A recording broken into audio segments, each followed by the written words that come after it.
ته چاول جنازه چا کړې ده او په جماعت سره داغه جنازه شوې ده او کنه د څومره دنیا کې ناست چا کړی جبرائیل سکارو جنازو کولو سره تاسو خیال راغی په داوی و یو قوم د قوم چې دومره لري وي هغه څه قوم چاته چې د خپل پیغمبر د جنازې پته نه دلته خلاصې خلک ډیر خلافت د علي او ابو بکر ته واغستو دا یو کړه دا مسله د شیعه حل کی او سنیان دې حل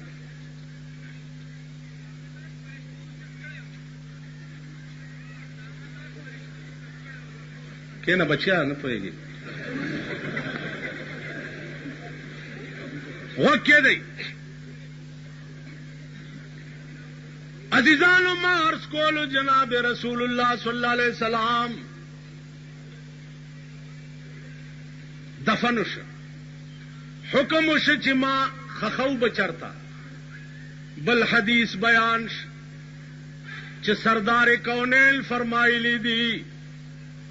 چې ما بعد حضرت عائشه په کوټه کې دننه دفن کوي هغه کمره کې قبر وکنسته شو دفن التوش عزیزانو مسله اوس دا ده چې قبر د پاسه چت روا ده او که ناجایز سعودي عرب کې د ټوله دنیا د علماو یو کانفرنس چې قبر د پاسه چت جایز ده او که ناجایز علماو فتوا ورکړه چې قبرونو د پاسه چتونه جایز نه دي سعودي حکومت وی چې خدای زه د رسول الله ګمبت امرانو زمنګ د ملک نمائندګي پکې کوله مولانا شبیر احمد عثماني رحمت الله علیه هغه وی چې د پیغمبر ګمبت نشي ورانوله ولی پیغمبر د وفات په ټیم کې وصیت کړو چې زما دفن د حضرت عائشه په کوټه کې وکړي او دغه وخت کې په کوټه چت وو که چت ضروری نه وای دغه په قبر پیغمبر به ویلې چې چت تلری کوي بیا مې دفن وکړي که تاسو وای پیغمبر نه هیرو که پیغمبر ته د نسیان نسبت کو نو پټکی کافر بشي د ټولې دنیا علما حیران شو او وی چې د پیغمبر قبر چې ده دا خلاف قیاس ده په دې بچت ضرور وي د پیغمبر د وصیت مطابق باقی قبرونو باندې بچتونه نه تاسو خیال راغی دفن شو انتخاب د امیر المؤمنین ابو بکر نن امیر المؤمنین شو سباله صادری پوگا چولی دیو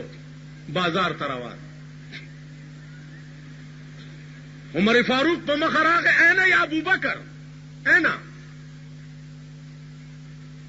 ورته زم منډای کې دا صادره خرصوم چې بال بچ له نفقه او ګټم بیا به نور کار کو الله ته چې د کلرکۍ چارجواله په دفتر کې هم سبب صادره پوګه با کوړ بازار تراوړي چې بابو صاحب او به کوي څوک یا چانه د وزارت صاحب د غوشي حلف او وفاداری او اغستې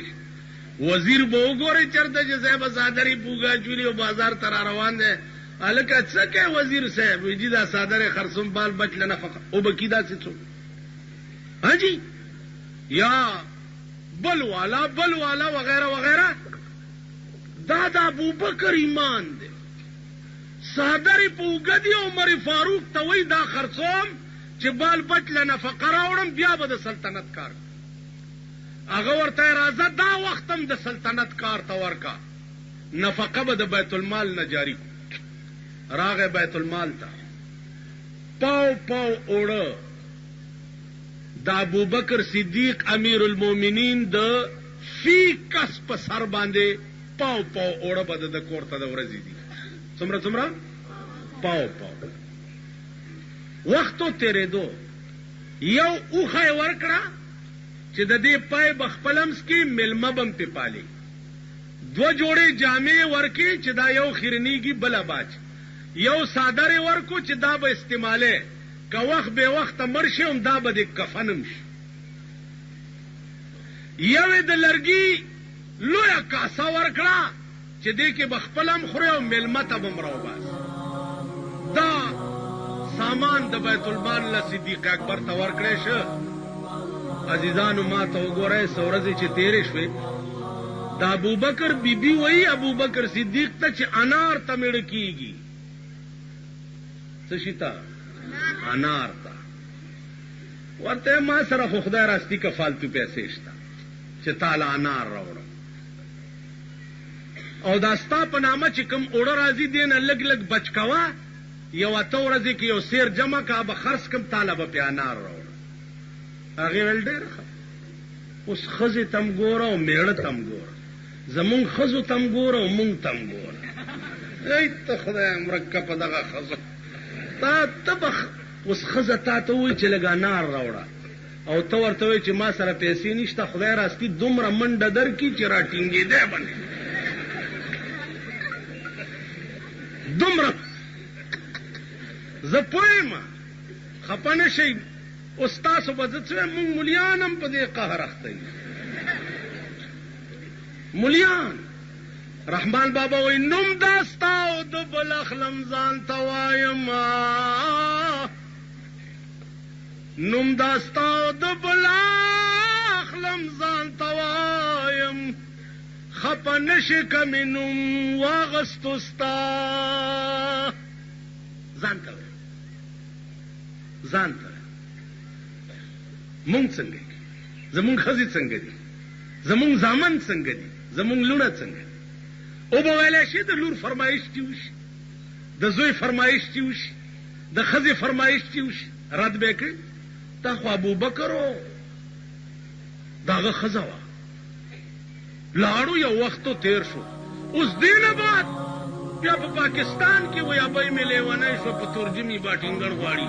اوس دې ملک یو ته به هغه ښځې لټوي. لاړو وی نہ وہ غزنوی میں مزہ رہا نہ وہ خم ہے زلف ایاز میں، نہ وہ غزنوی میں تڑپ رہی نہ وہ خم ہے زلف ایاز میں، نہ وہ حسن میں رہی شوخیاں نہ وہ عشق میں رہی گر